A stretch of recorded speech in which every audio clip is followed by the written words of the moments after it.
see us enjoying that music by there's a Cowboys in the studio. Welcome. It's Tuesday here on the AM Club on MX24 TV. We are home to fun, fearless, and factual programming. It's time for Lifestyle Daily. What's happening to me? It's time for Lifestyle Daily, and we are discussing owning a land. They say that the only real investment there is real estate. So, are you planning on getting a land? Have you thought about it? What are the processes like? Joining us to have this conversation is the big man himself, Kwesi Oting Desmond. He's the CEO of Cord Realty and Properties, and also the host of Property Take on MX24 TV on Wednesdays. Kwesi, good morning. Welcome. Hi, good morning. How are you doing? I'm doing well, thank you. I love yours too. You smell like money. Yeah, he does. You need to look like money to attract money. Look at that. So, It smells very good. Thank you. Yeah. good to have you. Good to see you again. Charlie, land day, Accra. Land day. We've got lots of land. You'll be surprised. Lots of land in Accra. Really? Yeah, and I think your great-great-grandchildren will also come and see some land stuff. We still find land in Accra. They will. That's very interesting. Definitely. Okay. You Is know, it that people are purchasing it and they're not developing it? I think that there are virgin lands, even lands that have not been registered at all. There are lands that years ago, families and then traditional rulers gave to the government, and then now they've been handed over back to them because governments have not utilized them over time. Right. And so the situation is going to be the same in the years coming, where there will be lands that now the government have. You had a situation of the Achimota forest, right? Mm-hmm. Those things are going to repeat. Yeah. There are lots of land somewhere that we are not looking at, but somebody has targeted it, and in a few years to come, you realize that it's easily developing. Yeah, we've seen real estate take off at an astronomical level. Yeah, it's quite unbelievable. I mean, since we were children, we've seen people building but all. now real estate is like crazy. And I mean, in the past few years, we've seen the people in the diaspora wanting to even own properties here in Ghana. So I want to ask you, you are on the ground, so you're an expert in this field. Are the prospects really that good, or is it just hype? It's great. Anybody who has money. Now, let me take it from here. Now, you've never seen and will never live to see any millionaire or billionaire without a real estate portfolio. It's one of the realest investments ever. And the thing is that if you don't do it right, you will not reap the benefits of it. Real estate is not machai makwe. It's a business. And so you need to come into the business knowing that you start small, you grow, just like every other business grows. That's how you're supposed to do it. And if you're just an investor, you need to look for people like me to guide you through the process. But if you just want to delve into real estate because your uncle has a land, you're just going to find yourself in a mess. But the truth is really great to invest in real estate or have a real estate portfolio. It's great. Would you say the same if it was outside of Africa? Yeah. Real estate living outside, considering the economy, considering accommodation, is that what is giving a lot of importance to real estate? Yeah. Or is the same for even outside of Ghana? Everywhere. Okay. I think everywhere real estate plays a big role. Now, if a TV station wants to have a show or have a place, what do they need? They need a building. So unless you just how do I say, feel that real estate is just about buildings, like where to sleep. Yes. But there are 4 types of real estate. Yes. So residential, commercial, industrial, and the land. Right. So the malls you see, the hospitals, the warehouses you see, and even the virgin land that's there without being developed is a type of real estate. Okay. So unless you're just viewing it from the part of one part, that's why I think a lot of people know about the residential, which is apartment, townhouses and all. But it's actually broad, and then that's the types of real estate I've mentioned to you. In Accra, which is more beneficial, because I'm seeing a lot of shops come up, like on the roadsides, Charlie, everybody has claimed the roadside. I'm seeing more commercial real estate than residential real estate. Real estate now. I think that it depends on the area. Around East Legon, you're beginning to see more of the commercial because the roadside is actually a good place. People don't want to sleep and have heavy trucks and cars moving, and so they want to develop that into commercial. If you go into Cantonment, Laboni, Oyarifa, you see more residential, Ebri, more residential. So it depends on the area and what the developers would want to put up there. See, the question will be that why has it become so difficult to acquire land? Or it's just us. Maybe you're in the field, so it's not difficult. No. But generally, the notion out there is... It is. It is very difficult. I won't say it's not easy. It is very difficult to acquire land in our parts. The government is trying so hard. They've passed a real estate bill few months ago. We also have lots of clauses in our 1992 Constitution about land purchase and all. I think I'd just like us to go through some few processes. Please. Okay. In as much as it's very difficult, people are doing it. People are buying every single day. And so why can't we buy? You just need to follow the process, get a professional involved. If you don't want any professional service, you want to do it yourself. These are just some few processes you can go through. So the first thing I tell people is to do your due diligence. Okay. So you've sent... Before you continue, sorry, before you Great. continue, I'm sure our viewers will have lots of questions to also ask him. So I just want to Okay. quickly announce the numbers to send us your messages. 055-033-1511, 055-033-1511. If you have any question about acquiring a land, please send it to us. Chrissy will be here to help you answer them. So sorry, please continue. This one, there's full consultation. Okay, so first point, you need to do your due diligence. Now, you've seen a piece of land, or somebody took you to a land to just see it.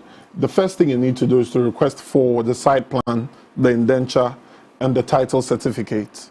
Site plan.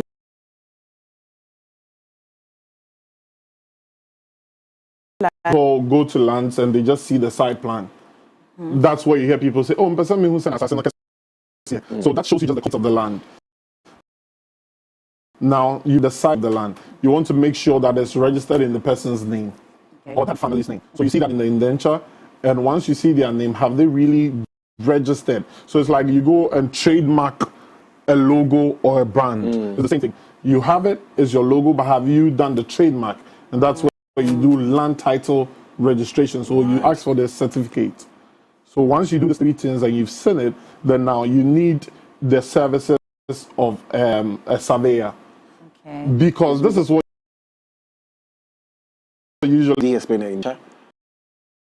Yeah. I get the title Yeah. and the... So the site plan is to show you the site coordinates of the land. You have the name written there. It belongs to Kwesi Otten Desmond. Right. Then have Kwesi register.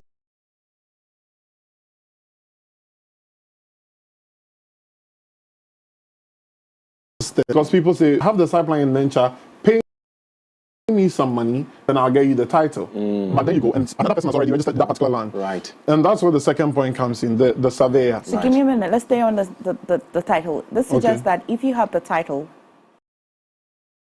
people show up here and they have one has the title, the one has the site plan and indenture, the one with the title owns the land. Yeah, the court actually listens to the title. And it's just funny how in Ghana, 3 people, but will it to them. I don't know how they do that. But you get 3 different people registering the same land.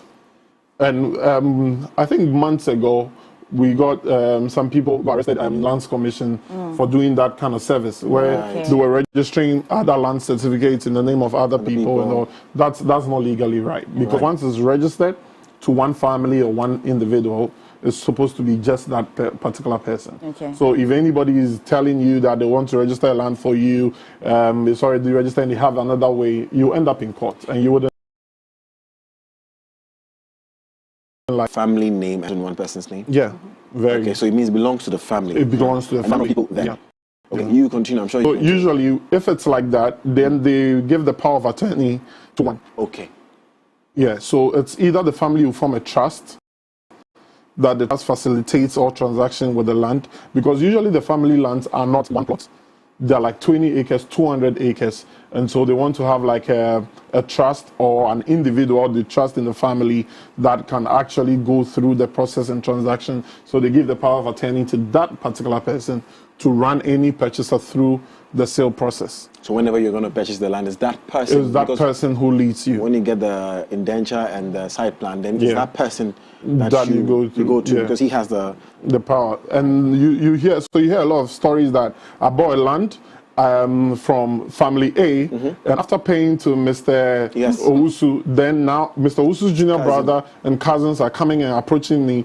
Once you've done the right thing and you have a document that shows that the family assigned the land to Mr. Owusu before he sold it to you, you're safe. You don't need to pay anybody. In place, right? Yes. Yeah. Okay. So you need to look at everything. Then hire the services of a surveyor.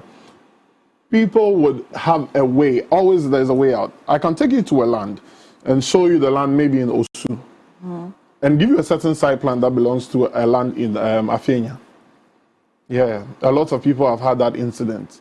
So even though you are given the site plan, you need to still go with a surveyor to go there and pick the coordinates and make sure that it tallies exactly with the site plan you have.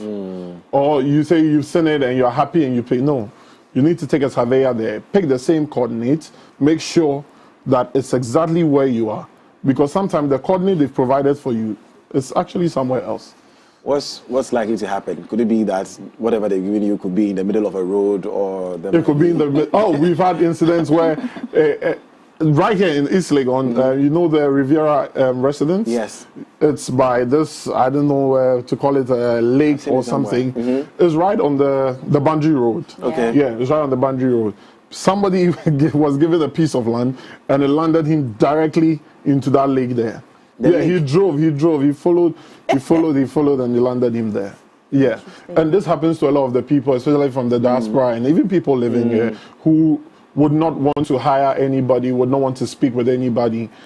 It's just like every single career path or every single thing you're trying to do. You always need some guidance in everything you want to do. Don't run away from the fear of somebody will take a commission from you or a lawyer is going to take some percentage. It's safer to go through that process with paying somebody little money to gain the freedom you want than wanting to do it for yourself, and at the end of the day you go in circles and then you get frustrated. There are lots of people with, regardless of all this point, I'll say, would never want to buy a land. They want to buy a house. That's already mean, because they don't want to go through the hell. The stress of it. Yes. How did the story of Langa start? The story of Langa. So exactly the point. Now people purchase land, they go and they realize that there's another person building there.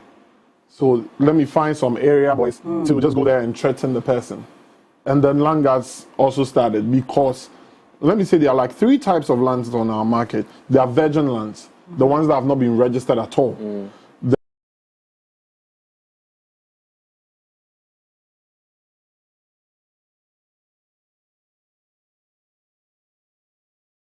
There's one that has the venture and the title.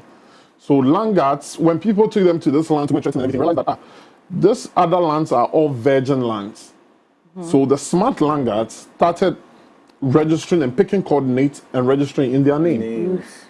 So you meet people where they say they are Langards, but they have lands. That's what they do. First, they either plot virgin lands. Second, they try people, like you're building, they come there, they threaten you. If you go off the land, they take the land. Become the owners of it. Yeah, and they realize that, oh, it's easy. You just have to show up on some motorbikes and then do your voice some way, pull up some peso or something, some cutlass, the person goes away, and then you have a land to yourself. So it became something until date. Okay. It's in the system. Can a non-citizen own land in Ghana? If you're not a citizen of Ghana, can you own land? You can. You can own the land. Are there restrictions on it? I think that if it's a lease land, so if you're a Ghanaian and it's a leasehold, you have like 60 years. And for non-Ghanaians, it's 50 years lease on the land. So you can own land. It's just that for your lease period, Ghanaians enjoy some 10 years space as compared to a non-Ghanaian. But you can own. Okay. You can own a piece of land in Ghana. Okay, so follow-up question would be, which one really is a better investment? Owning the land and not developing it, or owning it and developing it? So it depends on the area where the land is. You know, land on its own is a type of real estate. We don't get to see that a lot here. I do real estate across board, so Ghana, Nigeria, South Africa. In Nigeria, you see it a lot where we call it land banking. So you have somebody who goes into an area, like currently, let me pick like Dodoa. People would not want to stay there now because the focus is here. They feel like driving from Dodoa is going to be a lot of traffic. So the investor goes in and buys like 200 acres. and built a huge wall and a gate and is just waiting for you. And that's what we are seeing in Accra now. Look at how people are crazy about living in Eburi, Pediase. First, even East Legon Hills. Even East Legon. East Legon was like a bush. Nobody would want to. I have mentors that their dads bought them land here. Just yesterday I was with one. He cares the dad, everything, took back the money. But today, the same property is going on rent for $10,000 here in East Legon. You know? Wow. Yeah. So that's it. It depends on the location of the land. If you have the land in a major location now, then developing that land will bring you a lot of profit. Okay. But if it's in the outskirts, especially in Ghana, let me just put it in Ghana, if you have identified an area, now you see the government is doing the high roads around Afenya to Akusomo, Akuse, that road. It's good for you to quickly go in there and get some acres. You don't buy plots. Just make sure you've done your wall, your title, and wait for people Just to gonna come and ask you that. just sell them to them. Yeah. So you mentioned that is the location. If so, who really determines? Would it be the surveyor or somebody like you that can say that, you know what, I think that this area in 10 next 5 years years. can, who can do that projections? I Who think can I that consult? it's real estate consultants, or you just have surveyors too are good with that. But generally, if an individual, you want to identify that this area has potential, just begin to look at the infrastructure that's heading towards the area. So roads, water, electricity, Okay. and just look at the neighboring communities, the kind of development and the kind of people who are going into that area. Because like when East Legon Hill started, people didn't want to go because they felt people were not really going. And then the government started doing the roads. Then the price shot up from 20,000 USD to 30,000. And then now we are around 80,000 to 120,000. Same land in just 2 years, 5 years. The land has shot from 20,000 to 80,000. Interesting. Yeah, for a plot. So you just need to look at the neighboring communities, the kind of developments that are happening, and then you can just say that this is it. But it's actually a gift to have that because it's a lot of money you're going to make if you're able to identify that location that everybody would want to buy. Okay. Yeah. Acquisitions, compulsory acquisitions by the government. When an individual owns a land and the government acquires it compulsorily, the value that the government gives to the private person, is it always the same as the land that they had?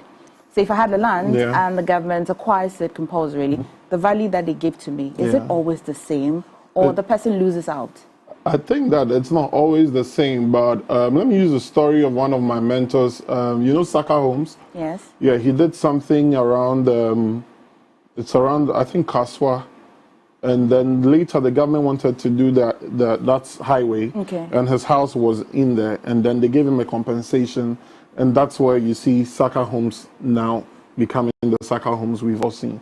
So it really depends on you, the individual, and what you get. But when you're given the government is giving you back, obviously you're not going to get it like an individual acquiring it from you. But it then tells you that you can easily make some money. Like for him, he had a building there and the government paid him to demolish for himself. So he gave him the opportunity to take out some of his blocks, his iron rods and everything, and remove it to another land to develop. And then the other money, he used it to buy. So it depends on the individual and how you're able to play around, because these things are bound to happen. The government would approach you one day and the value might not be like an individual acquiring from you, but it's still some good money. Okay. Yeah. Okay. If you take us back to the basics, you got to the point where we spoke about the surveyor. The surveyor. Point 3, obtain a search report. So the surveyor is giving you the coordinates. You want to go to the Lands Commission, and then you do a search report. So you just take the site plan, you go there and tell them you want to do a search on this particular coordinate. So once you do the search, you get the name of the family or anybody who has ever owned that particular land. Then you can trace the history of the land. So therein you see the family. If you were given an indenture and the family is maybe Ortain's family, you would see the family. and then you know that, okay, so Otain is transferring to you, and then you're safe. Hey, then this digitization is going to be very helpful at least at this point. Very helpful. Because then if documents get missing... Yeah, so now when you look at the site plan, behind it, there's something called the barcode. Okay. Yeah, in Accra now, I think it's in Accra. I don't know if there is in Ashanti region and Easting, but in Accra, there's barcodes on all your site plans now. So when you take a site plan and you turn it, you see like a stamp with some numbers, so it's easier. Once you go to the Lands Commission and they scan, they quickly pick the history and everything. I think it's 3 days for express and 14 days for the normal search, and then the report will come, everything. You see the stamp, and then you're good to go. This is all before you release money, right? No, this is all before you release. Now we go to releasing money. And even releasing money, you don't release everything. So once you've done this, you release 50%. That's why I tell my clients, release 50%. You really want, you've done the search, you've seen the name, release 50% and then engage the services of a lawyer to do a sale and purchase agreement that has a clause in there that states that you can go on the land to start whatever you want to start. With your 50%? With your 50%. And let's see if people will approach. Because people only approach when they see you developing the land. Once all this process, nobody knows you're doing a search. Lands Commission doesn't go and call somebody to tell them that person A has come to do a search on your land. Right. No. It's when you go there, you start digging your foundation, you start putting in your building material, that people will begin to come and say, it's mine, it's mine. So at that point, that's where the whole court issues, somebody goes to bring, put an injunction on the land and all. So you pay your 50% and try. If you try and nothing is happening, then you can go on with paying the rest of the money. And I usually advise that when you get a good land, because of how difficult it is, you add some good drinks or something and thank the family. When you say a good land, what do you mean? A good land is a land without all the litigation issues with it. I would have thought no waterlog areas and all of that. No, I think that even if you get with waterlog, it's better than litigation. It's better than litigation. Because when you go to the courts today, there are issues that are like, they've passed like 2 decades. True. Yeah, True. and they are still on it. So you better get a waterlog area than a land with a whole litigation. Find some, because to do with it. there's a construction process for a waterlog area. There's something you can do about it. No matter where the land is today, you can do something. Stay on your 50%. It's really dependent on the seller, right? I think that now people are open because why would you want to push me to do 100% on something that I haven't really tried? Isn't it a matter of the highest bidder? Maybe you're not the buyer at the time. That's what usually happens though. So there's always a conversation around it. Okay, you want everything, then I'll open an escrow account and put 100% in there. Once I touch the land and nobody comes after me, the bank pays you everything. Okay. So now I've released the money to an intermediate. Yeah. Yes. Once I try the land and everything, you're 100%. Maybe you don't trust that after I've tried the land, your 50 will come. So I'll do an escrow and then I'll put 100%. I try and there's nothing, I walk away with my money. So there's always a way around it. You just need to have the conversation and then let's be patient.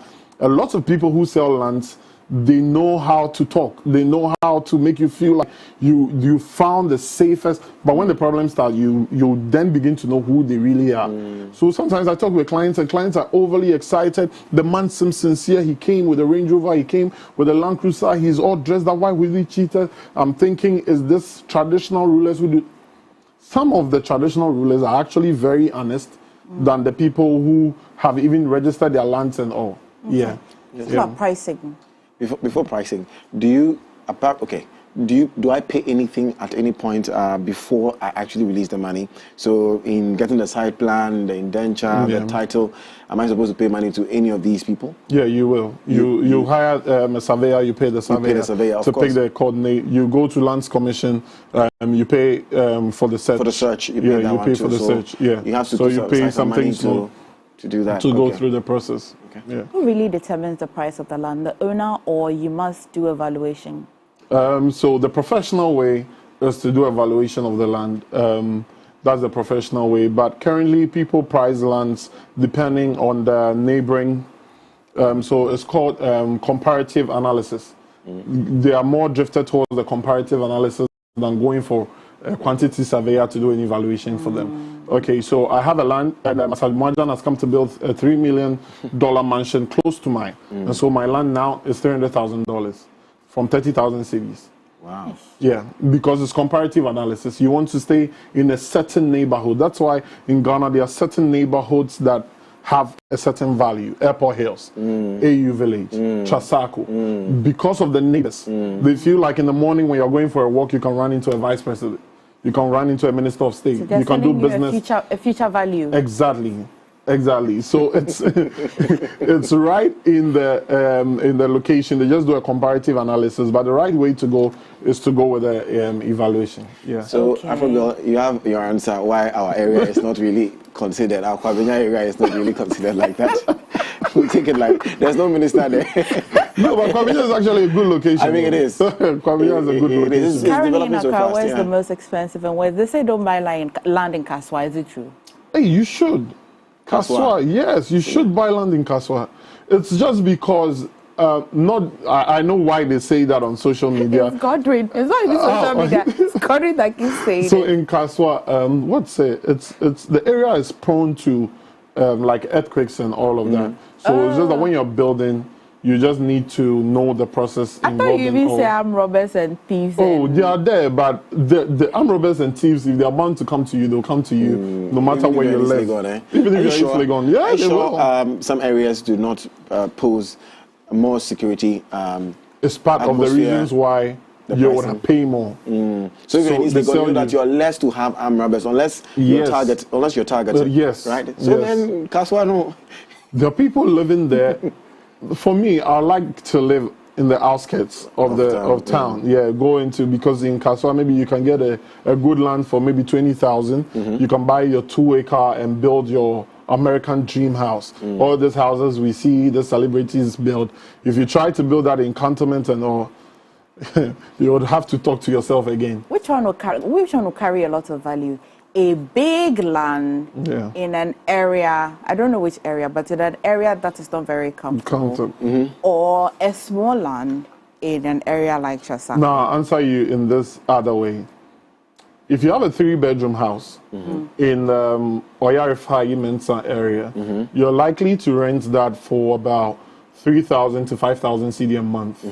If you have a studio, which will call a single room in Cantonment, Airport, and Laboni, you rent that for $1,000 to $1,500. So which one would you take?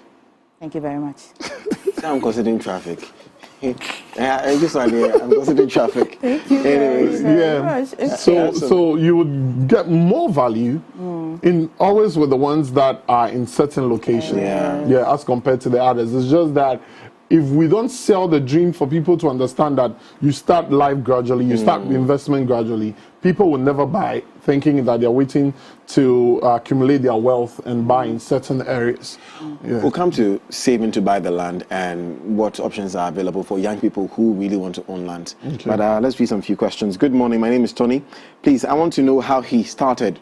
By he, you mean Chris Yachting. And was he really loaded with massive cash before starting? And what is the ideal capital one should have? I guess he's now asking the question I wanted to ask before delving into real estate. Thank you. Okay, so I started off by working with a real estate company. I'm just someone who just likes to challenge myself a lot when it comes to anything I do. And so I was just a facility manager. So facility management is my light is sports. Come and check. My socket is not working. Water is not. So that was what I was doing for like 10 months. But when I was in that company, I devoted myself to the sales and marketing team. And so when they're going out for their sales outreach, I say I can go out with you. I can sit in the booth. I can sell. And so once I did that, I sold some couple of millions. And I realized that, wow, I can do this on my own. So I think about 11 months down the line, I just resigned and I started my company. That was fast. Yeah, that's it. I just took the risk. I always tell myself, what do I get to lose? Now, if it doesn't work out, I have a place to sleep and I have food to eat. So that's what I was thinking about. If it goes worse, what's the worst case? Do I have shelter and do I have food? Okay, I'm good. So let me just take the risk. And here we are. We are growing every single day. And we are doing it. So you don't need lots of capital. I think I had a master class. I taught how to do real estate with no or less money. Yeah. So there'll be another master class. If you want more, you come. Stay with us on MS24 TV. He'll put it here for you. Good morning, Godwin. Please ask him for me if I have a land I've not developed it for 10 years, can I lose the land legally? No, you've not developed. And you've given it to a caretaker. Squatters. And somebody is on the land and they know the law. After 12 years, they can go and claim ownership and the court will give it to them because the court assumes that they are taking care of the property. So even if they've done just some kiosk on it or they are just living in there, the court assumes that they protected the land, they took care of the land, and you had no hand in it, so they can easily give it to them. So there are lots of lands in Ghana that if the people knew the law, they would have, And there are actually people, the land guards, there are some of them who know this, and they talk to the matters, how long have you been here? Then they quickly go and plot, and then when you come, they show you the evidence and everything. They did this and that, and they can take your land from you. But for land that the owner hasn't been, is it just because the land is not developed, or the owner of the land has not been to the area? There's no, the person just bought it, and then there's a squatter there, and then it ends there. Yeah. Or it has to be that you bought it, and after 12 years you haven't developed it. Yeah. So you bought it, and you haven't really been there. So even if you have a squatter, please do a document like you rented Out. the space, even if they are not paying. Yeah. Just do a document, let them sign, just to make it look like they are renting from you, and you have assigned them to the. But if you just leave them, they can take. This is a general rule. This is a general rule that case by case issues. Yes. There are definitely case by case. That's how the law is very interesting. When you feel like you're going to use 12 years, so you can go. You can just go. Oh, somebody is waiting for you. Is there any affordable landing? There is. I wouldn't want to do an advert for a lot of companies, but I think they should come to MX24 to let people know what they have. If you go around Dowinya, Chopoli, towards Pram, great lands there. And I tell people say they don't want to buy these areas, but it would get there. It's just the road networks. Ebri still is there? Ebri, you've got land, but now Ebri's value is not affordable. Yeah, it's short up. We'll go but you can go up there towards Pokrom, Ekrapim. You know now there's a road that links from Nsawam towards the Ekrapim area. So on that stretch, good lands, good location. The weather is great. Beautiful. Myself and some friends, we just went in there. Some farmlands. We got some farmland, and that's my dream, to go build some farmhouse and just be in there one time when we are like 70, 80. No, you just need to put the plan. Yes, sir. And it would open. Yeah. Look at me now, and I'm saying 70, 80, because around that time, the value shot up. Yeah. All Ebri and Pejasi needed was for an ex-president to build a house. Can you imagine? When Kufuor built his house, now it's a landmark, and everybody around him, that's the comparative analysis for pricing that I said. Right. Once Kufuor is in the area, everybody's like, okay. What do you ask about the savings towards buying a land? Surely it won't be a one plan that cuts across all of it, but are there any special land savings? What do you do? So I would advise that you, just like you pay your tithe, you need to understand that if you don't have a land to your name, you didn't live. But so you just need to understand that you need to plan. Don't think about yourself, by generations that are yet to come after you, because a lot of the landowners I've met is their great-grandparent, their parent that did it for them. So you to start saving small, and then just get any location. Now, I say any location. 5,000, just buy.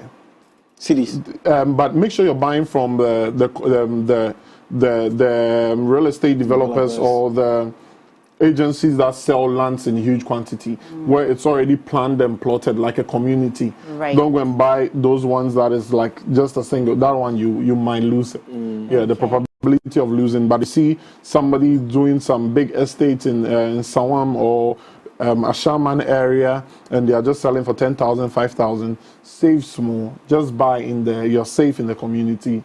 One day that same land, you mention the value and you see how much you're actually gaining. So once you are engaged in the services of somebody like this one, then surely acquiring land in Ghana or in Accra is not quite chaotic as before.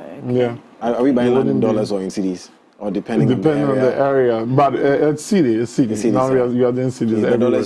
We'll just give you an equivalent. It's the same. It's the same. At the end of the day, it's the same. That's why we've been pleading that if our currency can be stable, because people cry and say price in city, right?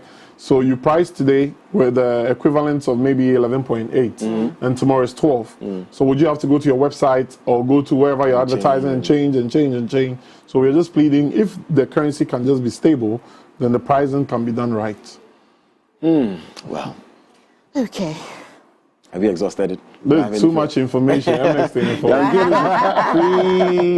consultation. Well, there you have it. We know that we'll find you on MX24, but where's your office? Where can we? East Legon, around the Kahaya Washing Bay Ability. Yeah, we are there. On social media, I'm very active. On Instagram, it's @IT_COD1. I'm the only one. And I think it's for all socials, it's the same handle, so you can follow me on any of the socials, and then we can have a conversation around. And on my YouTube, I've actually done a whole video on how to purchase your land, everything. So you can go over, if you missed some of the points here, COD Realty and Properties. We are there for you. COD Realty and Properties. He's also on MX24 TV. Let me remind you, his show is Property Take. Shows on Wednesdays. Yeah. Right? Absolutely. You catch all the information right there. COD, thank you very much. Thank you. We appreciate you. Well, that's it for our conversation on Lifestyle Daily. We are traveling with Miss Drew. Stay.